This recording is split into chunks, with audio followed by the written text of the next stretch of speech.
Hi, my name is Benjamin Webster. Today I am presenting on the impact of baby boomer retirements on IT departments. Since 2011, or the time when baby boomers started turning 65, the average trend for baby boomer retirements has been 10,000 per week. In the next 5 years, a third of our U.S. workforce that are 65 years or old will be 65 years old or older. Within the next 10 years, almost all of our baby boomers will be out of the workforce. Where this presents a problem in IT is that we have many legacy systems that these older IT professionals support. This is the impact on the IT departments related to the baby boomer retirements. Over the next 7 years, there will be 140,000 new IT jobs created. This is outside of trying to fill uh, the vacancies left by these older professionals retiring. Within the next 5 to 10 years, many older or legacy systems will be left unsupported. Younger professionals are more reluctant to learn these new systems because they feel that this technology is outdated. They would rather focus on the newer technologies. It seems more exciting and flashy. Um, and yes, so the baby boomer IT professionals that are still working have been undecided on when they're going to retire. A lot of these folks were impacted by the 2008 recession, so they're all rebuilding their retirement savings. And a lot of times, uh, this is the wild card for many of the IT departments. One of the dilemmas that IT departments are facing is that when these older professionals retire, they're taking critical knowledge with them, very key pieces to supporting these older legacy systems. Um, Most, or at least in my experience, many IT departments have been on the fast track to modernize their infrastructure, and relatively for mainly just for current systems and applications. The legacy systems are often left out of this modernization efforts due to cost, as they can be quite significant to re-architect or re-solution. So this leaves many IT managers left trying to fill these retirement vacancies with a very limited qualified talent pool to support these older systems.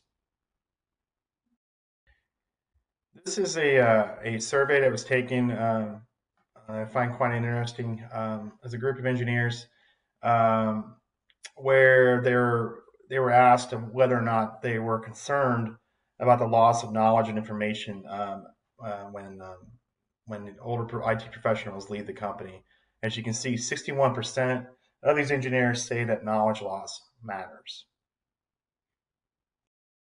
This survey, second survey here, this has to deal with uh, when these engineers were asked about does their company have a plan, or does a company have some kind of process or procedure that's going to be put in place uh, to uh, to help bring new or bring staff and or IT professionals up, or the younger professionals, sorry, up to speed to learn these new systems. And as you can see, 65% of these respondents say that their company has no formal process or procedure to get this knowledge transferred.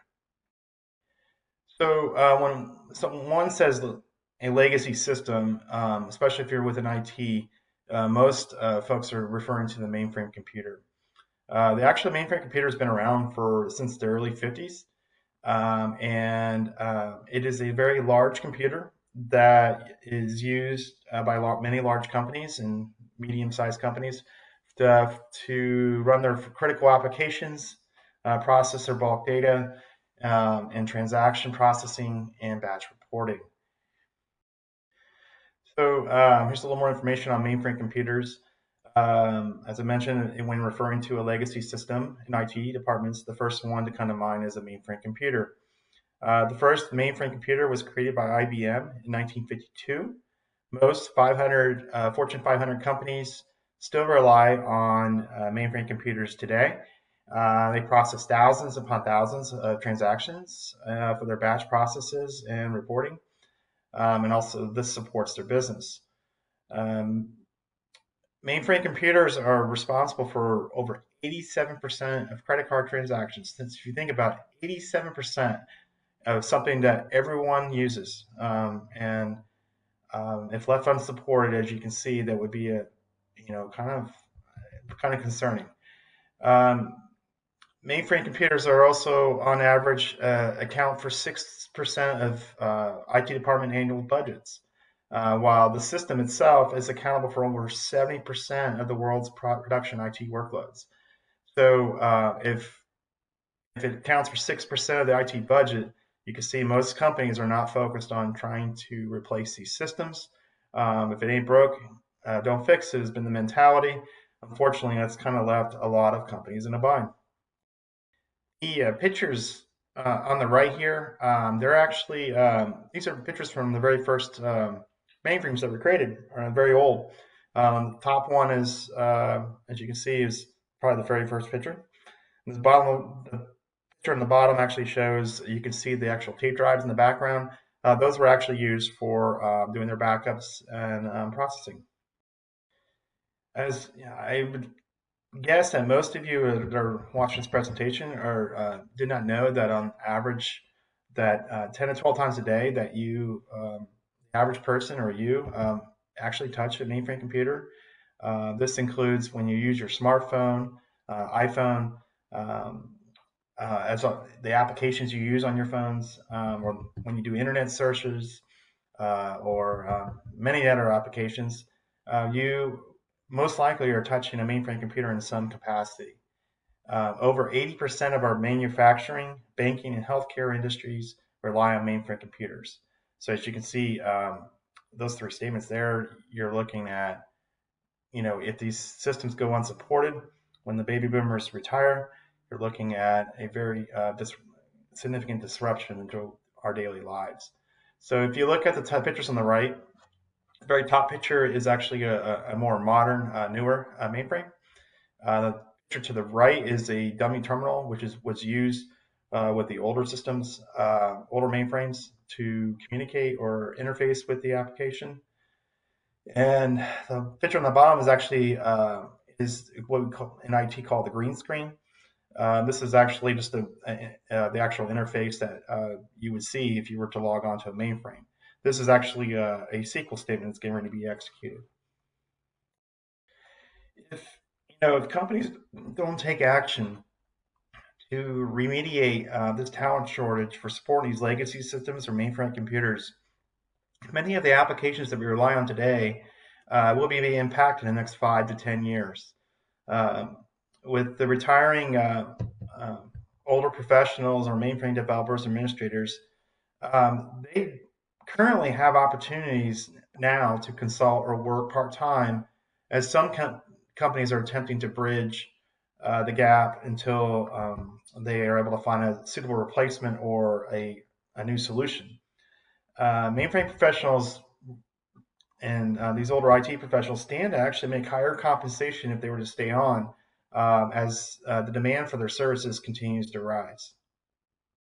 Some of the recommendations that I have for CIOs or CTOs that run IT departments is that they should be offering incentives for the retiring IT professionals that support these legacy systems so that they can stay on longer. Even offering incentives to younger employees would be beneficial, because as many of these younger IT professionals are reluctant to learn this new technology, they would be more willing to do it if they were to earn more compensation. Creating a training program would be key to promote this knowledge transfer, even including getting outside training, and to automate the monitoring and support of these legacy systems would be crucial, as it would help the less seasoned IT professionals support the systems. So here's some additional recommendations I had. This creating blended teams of older and younger professionals to support these legacy systems. While the younger professionals may not be willing to do it, but doing a cross type of blend of teams would be beneficial, even if it's not just only supporting those legacy systems, but doing, these younger IT professionals are kind of just picking up a new system to learn, versus just being solely responsible for it. So that would definitely help. Creating a succession plan for supporting these legacy systems is critical. Um, Being competitive in the marketplace to attract top talent, as the demand for these for people to support these older systems is very high. Even outsourcing or offloading the support of these legacy systems so that these companies don't even have to really technically worry about it. It's somebody else's problem. Um, and then the last resort would be phasing out the system, phasing out these legacy systems, which could be very costly to the company, but maybe ultimately the only solution.